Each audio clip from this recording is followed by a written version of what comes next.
Hey guys, it's Mrs. Rass. I cannot be there today. I'm a little under the weather, so I wanted to make sure that you understood what we were doing. Do your best. If you have any questions, you can email me. I will try to get back to you as soon as possible, and I will be back in class on Tuesday. I need you to start out on Google Classroom. Please go to Classwork so you can see this week's topic, which is 1019 to 1023. If you take a look at the directions, it says by today you would have 1 to 5 sources completed on your DBQ about the Articles of Confederation and Constitution. Please make sure that you're checking Student View to make sure all your work is turned in and graded. We are going back to the DBQ today. You are going to be working on sources 6 and 7 and reading the directions for writing an essay. I know some of you had expressed some questions or concerns about doing that. We will talk about it when I get back, but you are going to go back to last week where we were working on our sources, and you can click on the DBQ link. We did most of these together in class, and so what I'd like you to take a look at today is number 6. Number 6 uses the chart up above. There are 2 questions. What constitutional compromise is illustrated in the chart above? And how did the Great Compromise settle the problem of representation in Congress, which was created by sectionalism amongst the states? So 2 questions there. Then you have document 7, which talks about how George Washington became president. There is a little bit of information that I need you to read, and then you have 2 questions to answer on this. What group of founders was in favor of adding a Bill of Rights to the Constitution? What were the 2 main reasons that that group wanted a Bill of Rights added to the Constitution? Then I'd like you to just read over the directions starting with task to step 8. That's all I need you to do. So that would be your first thing that you have to work on today.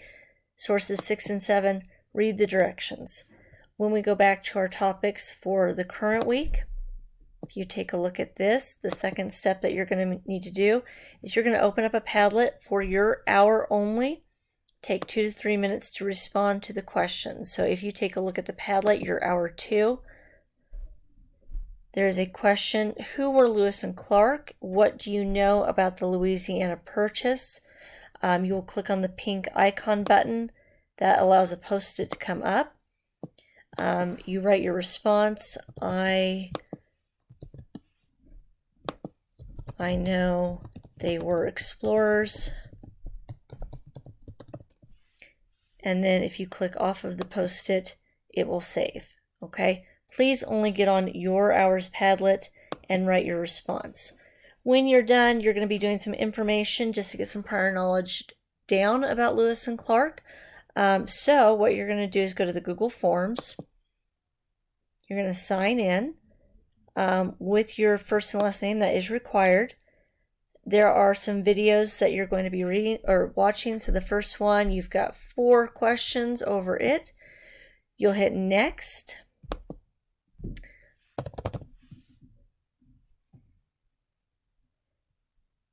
When you get done with those first 4 questions, guys, you're going to click on next to go to the next section. There are 3 sections that you're going to take a look at. Here is a source about what supplies that they used. So you're going to be analyzing that. When you go to the final section, here's their legacy. A legacy is what you leave behind. So how are Lewis and Clark remembered?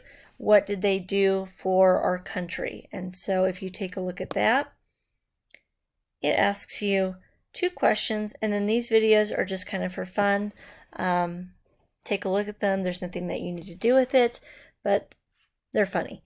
Okay, so once again, to recap, if you have any missing work, please make sure you get that done and get it turned into Student View. You're going to do sources 6 and 7 and directions of your DBQ, 1 response on your Padlet for your hour, and complete the Google form over Lewis and Clark. If you have questions, please email me. Otherwise, we'll address anything when I get back on Tuesday.